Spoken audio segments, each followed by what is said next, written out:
I'm curious if I'm asking this to the wrong crowd, but anybody know the TV show Between Two Ferns with Zach Galifianakis? Has anybody seen that?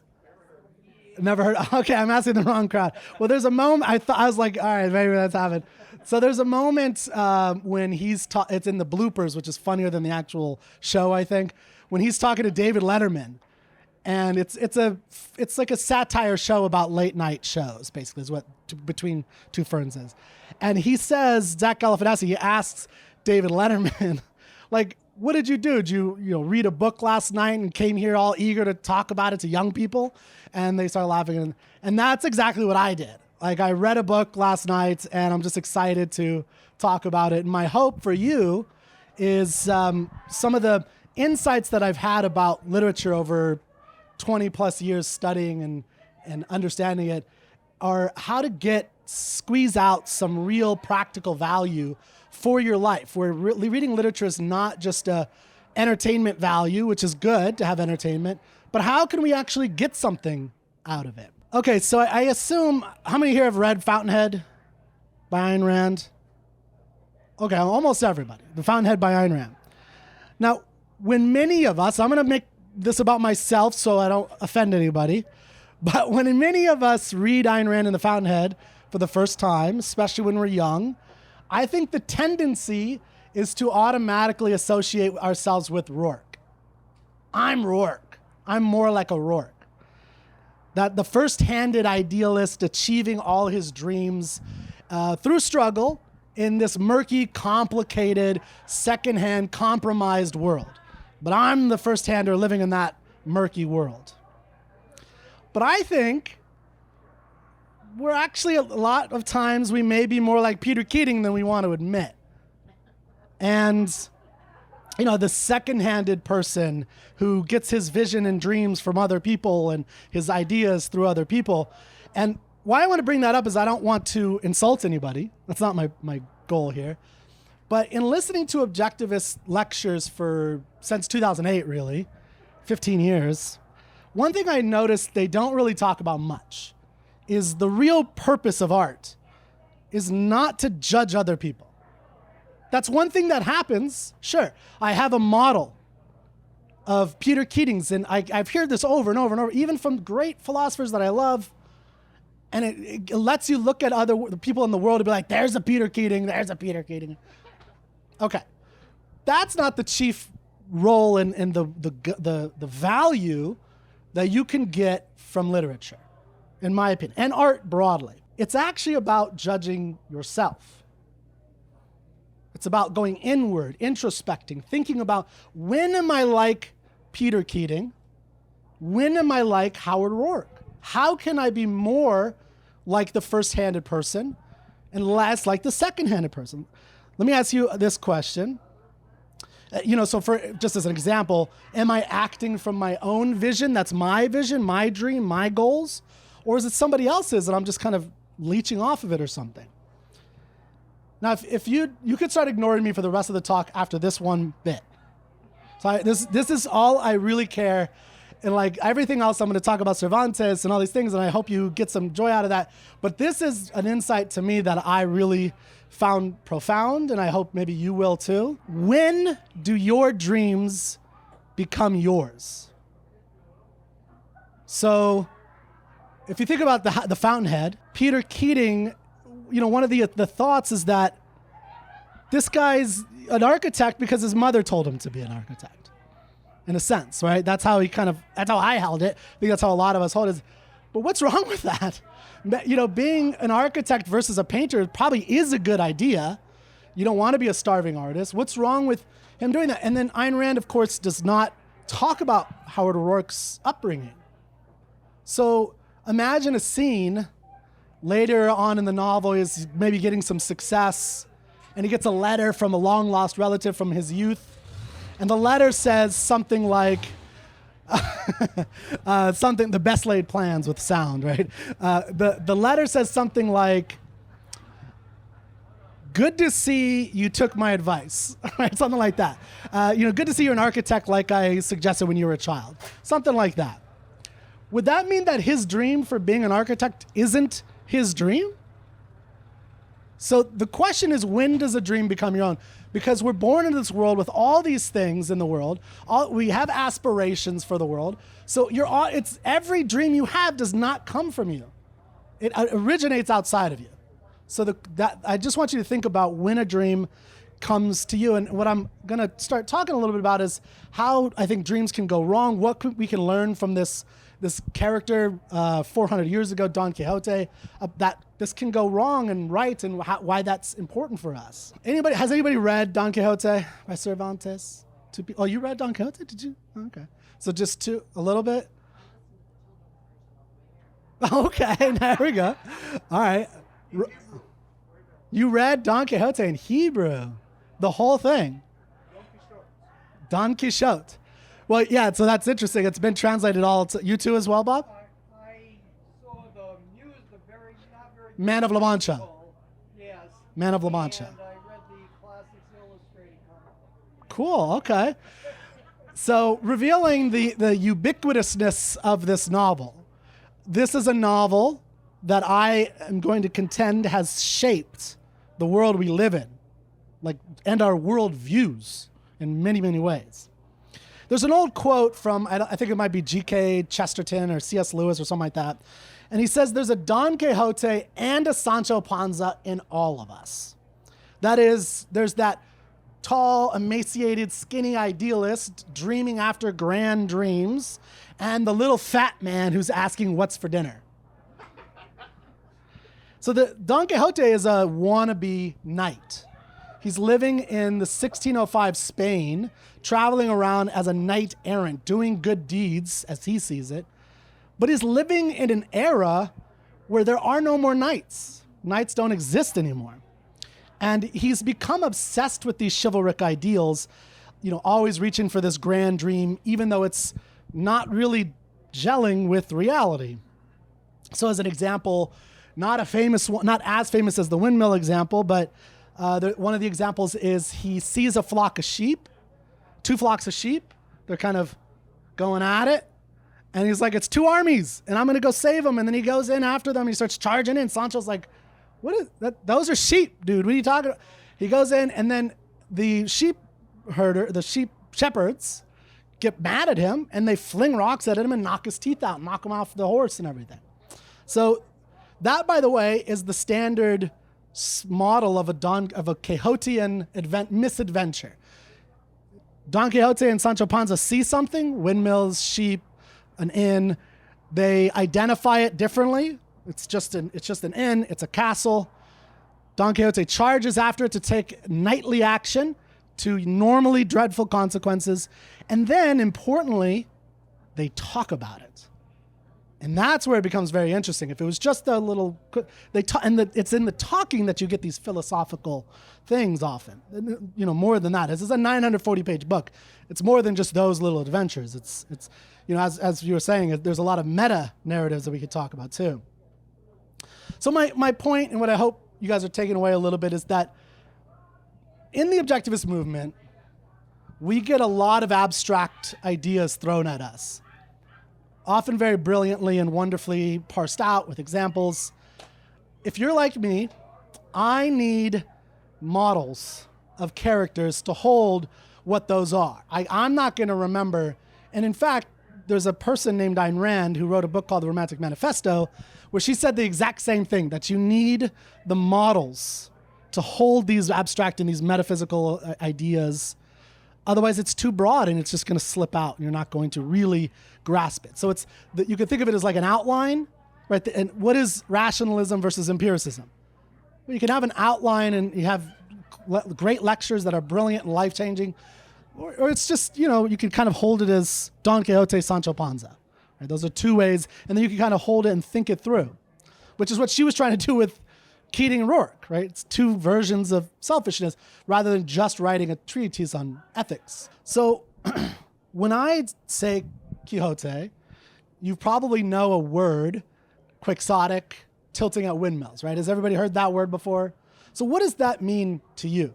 What do you think of when you think of the word, like he's quixotic? Sorry, Joe, I didn't mean to point you out.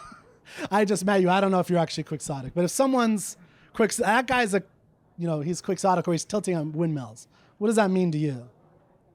Yeah, Eric. It means they're passionate about a goal, but from my point of view, it doesn't look like he'll ever reach it, or maybe it's not even real. Yeah. But he's highly motivated. He's highly motivated, absolutely, to go after this. Anybody else? That's a good one. Yeah. Idealistic and foolish. Idealistic and foolish. I like that. Any others attempts? He's quixotic. Bob?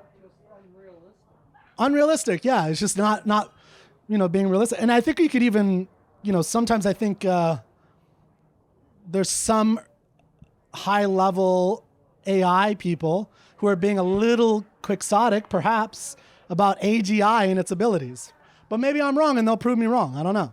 But that's how does it apply in the real world? I don't know. Maybe they're... But, one definition, it's when you become so enamored by a lofty ideal or dream that you lose sight of the world as it is. So I think of this as like falling into a pit of delusion.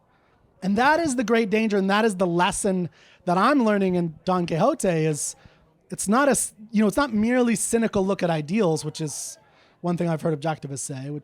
There's that in there, but it's really a warning about falling into this pit of ideals and falling at the expense of reality. So just as an example, I think this happens all the time in our lives. It definitely, again, I'm going to speak from my experience. I think it happens to me.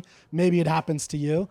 But there's a story, a moment in Don Quixote where Don Quixote is going out. He meets a bunch of mule drivers. And he tells them like the knight errants that he read about in chivalric tales. That's why he's doing what he's doing. Is he reads lots of chivalric tales of King Arthur type people, and he goes out and does that. And one of the things they do is they have to have a lady love, and they have to fight and prove that their lady love is the most beautiful of all the lady loves. So he comes up there, the skinny old man. He's on his horse that's wobbling. And he sees these mule drivers, and he shouts at them, "You must say and profess that Dulcinea is the most beautiful princess in the world." And these mule drivers, like, what do you think they might say? Like, who? Right? Like, can you describe her? What does she look like?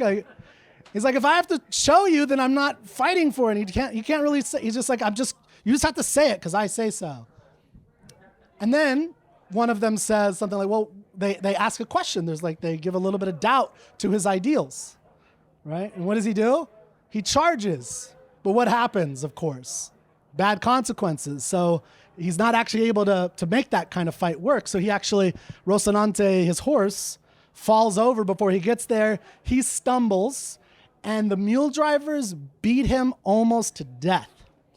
Now, it's kind of, there's always an edge in Don Quixote where it's like, is this funny or is this like scary? Like, it is 1605, to be fair. But I see that in myself, in the way that I've talked to people in the past about big ideas I've had about objectivism and my views of them and things like that.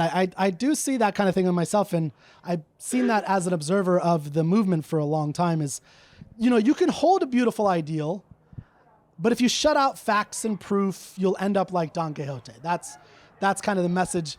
And here's my, ramming this home for a second for objectivists who, like me, have been in this movement and listening for a long time, is I really think that being a part of a movement that expresses itself as the right philosophy and a philosophy for living on earth, you're more susceptible to this pit of delusion. Because you can easily think, well, I got the right path, I'm good, because I have the right ideas, right? I studied the Peikoff, and I studied these intellectuals, and I've read, and I'm good, so I got it. And reality is going to punch you in the face. As some of us who are getting older might realize the real challenges of that. I mean, I can just give you a quick example of this in my own. So I started in the movement. I entered it in 2008. Before that, I had read Rand, but I was mostly just arguing with libertarians online, right? And the movement was like an actual objective, like a people, and there was courses and going to Ocons. And that started in 2008 when I went to college. Now, a mantra that I heard a lot, and I'm curious if you guys have heard this too, or if this is just my misinterpreting, but you guys tell me, is something like this. I heard this over and over and over again. We will win. I can't predict when, but we're going to win. We will win because we have the right ideas, the real truth. Ours is a philosophy for living on earth, right? No, by the way, I agree with them in a sense. But I found it interesting in looking back at this that, you ask them, like, well, what does winning look like? And there's not really an answer. So it's like, well, how do you know you've won? Now, I do think I've seen signs where maybe this is getting better and they're not doing that as much, but it's been there. And I think part of this is a kind of top-down approach that has happened in the movement for a long time. For those of us who've been in it, where you have big ideas and trying to get down to people who aren't as, academic philosophers. And the way that this comes out in objectivism as a movement is a big study of rationalism versus empiricism. And, Peikoff and Onkar, they make it almost a mission in their life to rat out rationalism, which I think is good.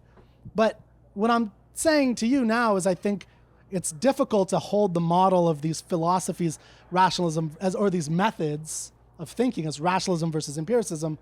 I'm trying to encourage you to get literary artistic examples. Don Quixote and Sancho Panza. That, I think, will be more practical way to understand and hold these ideas. I mean, some of this is probably obvious, but I'm just going to say this real quick. So some practical insights about this of things that my observations for a long time I've seen don't happen as much. People are interested in politics. All that really means is they're interested in getting angry at things that they hear and see and either yelling at each other or agreeing with each other or yelling up stuff or just not doing anything and being a hermit. The real thing, if you are interested in politics and making changes, to do what Ryan Puzicki's doing. Attend rallies. Listen to people. Right? Like, listen to where they're coming from. Why are they interested in this idea? Why is this important to them? You have to be in it before you can make any kind of change. And it's easy to be at the top and just kind of, argue about things. Or, I've heard a lot of people who wanted to be filmmakers, artists, novelists, things like that.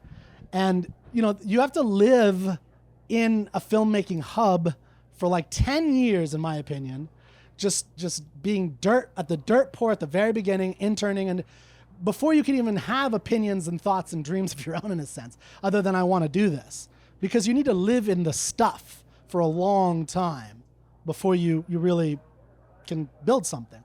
Even something like friendship. Like, I hear a lot of people like, I'm lonely, I'm not. Well, okay, join a social club. Go to it every time, even when you don't want to. Commit yourself to that. Because the long-range goal, like a lot of times I think we hold these things like friendship in a vague way, and we just kind of expect it to happen rather than doing the work in reality to, go forth. Dating, you have to kiss a whole bunch of frogs or toads before you get it. And that means the people that aren't immediately your most beautiful person or whatever, and not to be insulting to your lover or whatever. But so we can't just read more books and repeat, although I'm not going to say anything against books. I'm telling you to read a book now. And, repeat these "we will win" mantras. We must become doers. And I think looking at this crowd in particular, there are a lot of doers in the crowd. So, okay. So I did want to say some things about Cervantes and his life. I'm finding him fascinating, personally. I find him to be a really interesting person. I've been learning a lot about him. And part of my motivation, when I read Cervantes when I was like 27, and I was really enmeshed in the objectivist world. I think I was like in my 4th year of OAC, the Objectivist Academic Center or something. And the only thing I ever heard objectivists say, and these are intellectuals, people I still respect a lot, was that it's just a cynical book about, attacking ideas, and it's not pro-ideas. And I'm sure they can have more to say, but that is the extent of what I got out of them. And I don't think that's even close to what's going on. Yes, there's definitely some cynicism, but I'm going to show you some things about his life that, he's living in a pre-Randian, pre-Industrial Revolution, interesting time that the ideals that he grew up with, he probably should be a little cynical about those ideals. So, who's the superpower in the world today? Would you say? China for you. Who else? United States, probably. Naval power. Let's cross the globe. Before America, what was it? Britain, and before that? Spain. So that's when Cervantes is living. Is in the 1500s, 1547 he's born. This is at almost the tippy top of the Spanish Armada and power. And it's actually going to be on its way down. During his lifetime, he's going to maybe even feel it. He probably won't really notice it or anything, but it's technically, I think, on its way down at that point. Now, it's a very different culture than what he's reading about in these chivalric tales. But so he's raised on these chivalric tales, these tales of getting farther. You want to just come up here, and it's cooler up here. He's raised on these tales. He actually, as far as I understand, does not have strong aspirations to be a writer, a literary, artistic writer. He wants to be a man of action. So he's, in his society, in order to rise up in the ranks, you have to do that through martial prowess and showing valor and fighting for the Catholicism and for Spain, which he does. And he's, I think, early 20s when he joins the Navy, which is the Armada, the Spanish Armada at this time. And at 24 years old, in 1971, he fights in the Battle of Lepanto, which is one of the famous battles. It's Spain and the powers of the papacy or whatever, against the Turkish. I'm sorry, what's that? Thank you, 1571. Did I say 1971? Yeah. Okay, all right. Well, maybe it's, imagine. All right, so thank you. Now, he's living by these models of chivalry that he's reading about. So one example is during the battle, he's sick with the flu, and he could barely move. And his captain says, "Stay down there. The battle's getting thick." But Cervantes says, "No, I'm going to go up." And he goes up, and despite the captain saying stay down, he goes up on the prow, which is the most dangerous part of the battle, because at this time it was a matter of putting your ships together and jumping over basically at the prow. So he's at the front and he's shooting. He gets shot 3 times, and he loses the use of his left hand. And he has the quip, "I lost the use of my left hand for the greater glory of my right." Which to me, when I heard that first, I really thought of "'tis but a flesh wound." It's like such a machismo, chivalric thing to say, right? Now, on his way home, he's captured by Berber pirates. He spends 5 years in Algiers, and he tries to escape multiple times. He's often tortured because he never gets it. 1580, he finally gets home to Spain. Now, is he coming home to knightly honors and accolades and wealth and privilege and status? What do you think? Does he come home to that? That's what you think. I fight for my country. I come home. I'm going to get accolades. What does he get? Poverty, disease, being ignored, going to jail for debt in Spain. So that's what he's looking at. That's what this man is looking at. Now, he does achieve a minor amount of literary fame. At the time, he writes plays and some novellas, but nothing until 1605, towards the end of his life. He dies 1616.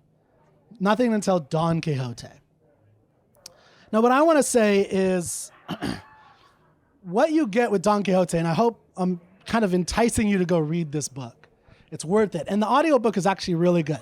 Now, it's a big book, but I think it's worth doing. So there's this reality and idealism clashing in a way that hasn't really happened in history. That's happening in his life, where there's these values that are happening, that are being built or have been built in a kind of feudal world, where the Lord would actually come out and fight in armor against the other lord. That would actually happen in medieval times. That does not happen in Spain. The lords are all in their castles. They're in bureaucracies. It's a massive centralized government, spanning multiple continents. It's very different than the little feudal lordship. But they're still acting like that, and that's, Cervantes is some of the first people really figuring this out. about the clash between these two things. And that's what he does in creating this. What he does, and I'll make a final point in just a minute, but I'll just end with this point. What he really does that is so unique and why Don Quixote is such a powerful, enduring book is he takes all of these pastoral romances, these chivalric romances, and he makes them alive. He gives them multi-perspectivism. So just one example, there's a famous story of Marcella. So anybody heard of this one? Do you guys remember this, who read it? The story of Marcella?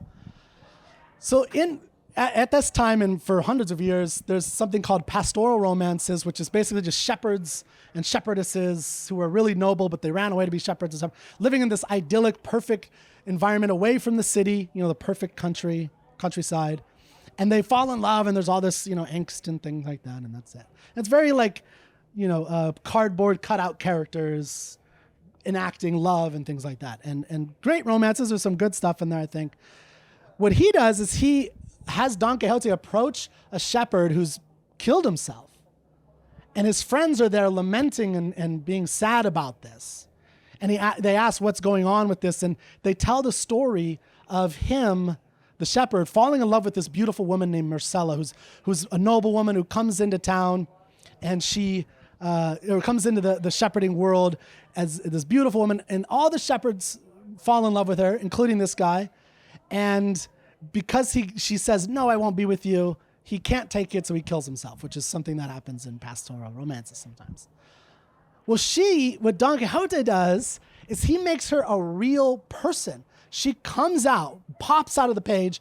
It's almost like she's standing on a hillside, and she basically gives a speech talking about how she feels, why this is ridiculous, why your loving me doesn't give any obligations to you. If I were ugly and you were good looking and I wanted to be with you, would that obligate you to, marry me? And she gives this whole speech. There's all this, richness to who she is as a character.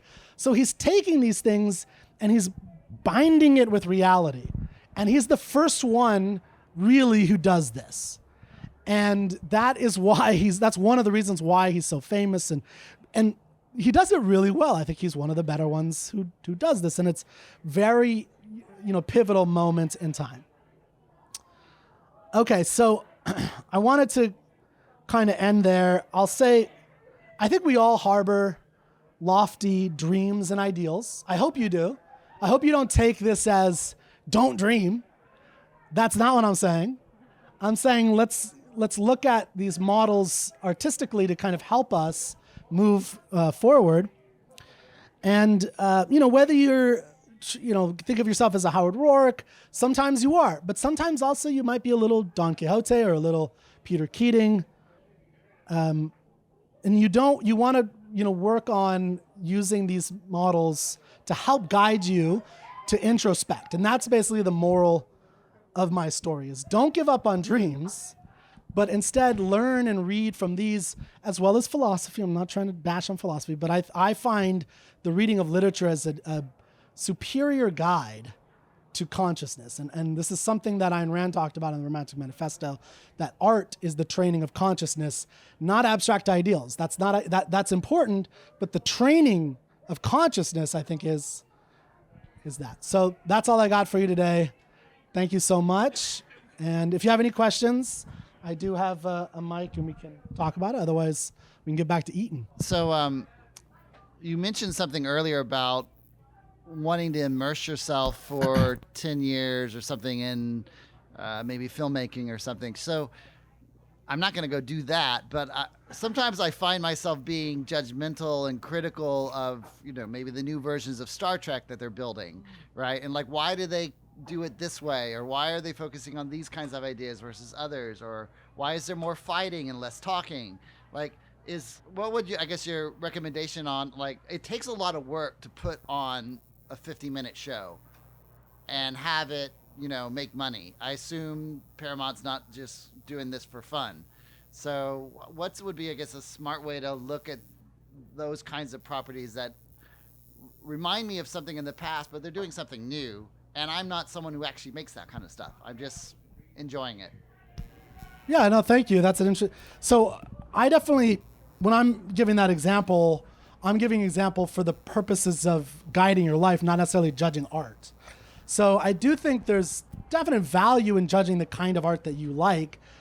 I tend to have a slightly different approach to art than I've heard other objectivists, which I think kind of comes out in what I'm saying, I think, a little bit, which is on some level, if you're going to take on if you're going to take on the reading or listening or watching of something, you almost have a kind of obligation to try to have the experience that artist is trying to have you make you have before you have the real judgment about it. So it's the experience and then the judgment. So that's the kind of same thing. It's the reality of it and then the judgment. Now, when you're talking about Paramount and all these crazy, dumb movies and things that come out, I do think there's a lot of ridiculous things that come out, and I definitely would not disagree with that, and so just don't watch them. But I also think that we live in a wonderful time with all the art like this that's available. Like you could have, that's a really readable translation of Don Quixote by Edith Grossman. I really recommend it. I read the John Ormsby in my 20s, and that was pretty good, but it was challenging for a lot of reasons. I actually brought it. I could compare the first sentence of each. You're like, what is, thou mayest do this? It's like, why is he talking like, it's only 1950. Or something. So, so what I'm saying is we live in this wonderful time. There's people creating new waves of art. I think there's new types of things coming out, and the industry and movies in general are changing. And, it's going to happen. I'll say that, just also the Don Quixote model is Don Quixote was also a little fed up with all the kind of repetitive reruns. Like Amadis de Gaul was one of the most famous chivalric tales of his time in Spain. And it was like Amadis de Gaul 1 and 2 and 3 and 4. And it's like, this is, the first one was good, let's burn the rest. He says that in Don Quixote, basically, right? And there's all these kind of things that we are living in that time. And I do think there's a buildup of desire for something new. And hopefully there's new creators out there writing new things, doing new things like that. So, yeah, thanks. All right, any other questions? Ron, what you got? Yeah. I just take exception to generalization you made about, or somebody saying, I want to make it because I know I'm right. You alluded to objectivists. And I think if done right, I think it's a great attitude. You have to believe in what you're doing in order to do it. I started my business. I knew I was going to make it. Now, looking back, I say, wow, I'm glad I did. I could have failed. But probably one reason I made it is because failure was not an option. And I think there's nothing wrong in saying, yeah, eventually objectivism will make it because it's a philosophy for life. It's a good philosophy. It's adhering to reality. At the same time, I realize it may not happen in my lifetime. Well, so be it. Even if it never happens, having a goal, set your direction, set what you're doing, set how you live your life. So, anyway. No, so one of the interesting... It almost sounds like you kind of comparing it to being a Don Quixote. And what I'm comparing it to is... I'm not comparing it to that. I'm showing that there's a warning that you can learn from other people and other writers. So it's not that, that there's something wrong with ideals. It's that something can go wrong with ideals.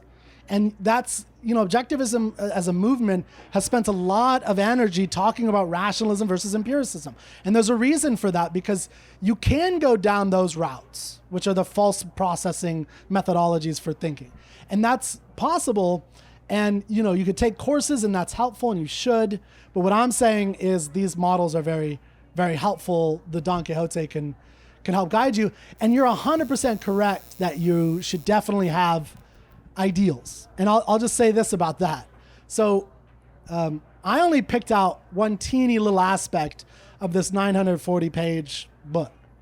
One interesting and great thing that you notice if you read the whole thing is that toward the end, as it goes on, Sancho starts talking a little bit more like the idealist that is Don Quixote, and Don Quixote becomes a little bit more of the reality. Now, it would take a lot of discussion about what's actually happening here, but I think Cervantes is not living in a time of Ayn Rand objectivism. So he's really contending with the idealism versus practical issue for the first time, really. He's actually before Descartes. So Descartes, the father of modern philosophy, who he's contending with this on a real big philosophical, he's like one of the first people really dealing with the issue of identity and objectivity out there and the relationship and all that. Like he's doing that. And there's other people doing that, but he's the biggest one, right? But he's doing it first and before Descartes. And so I'm just saying it's a good lesson for all of us to get a visual of. And it's so powerful that it is so powerful and effective. That's why it's become one of the few literary characters who's a word, right? There's Odyssey, Odysseus, there's Quixote. That's how powerful this book is. So my only thing, and I make some criticisms of objectivism because I've been in it for so long, and that's what I've observed. I think there's a lot of great things that happens. I'm not saying no or nay to that, but I've also seen a lot of going this way. And, I think that reading literature that's not Ayn Rand is helpful. And my favorite talk at Third Thursday is, I loved a lot of talks, and Mike Mazza's has been my favorite. If you guys ever saw that one, unfortunately, it wasn't the rocket one. It was the one he did on why you should read other philosophies. And he made a really good argument and discussion, and I'm saying the same kind of thing in my own way and about literature. Because when you read literature even more than philosophy, you're in the world. So with philosophy, his argument was, I think, I'm going to butcher his argument, but essentially that you should live inside, read a philosophy like Nietzsche as though you would live as a Nietzschean. So you can understand what that's really like, to have the kind of comparison and separation that you need from objectivism to really evaluate it. And I think with reading literature, it's easier to do that because you enmesh yourself in the experience of art, and that's one of the deep values of it. Okay. Anything else? We good?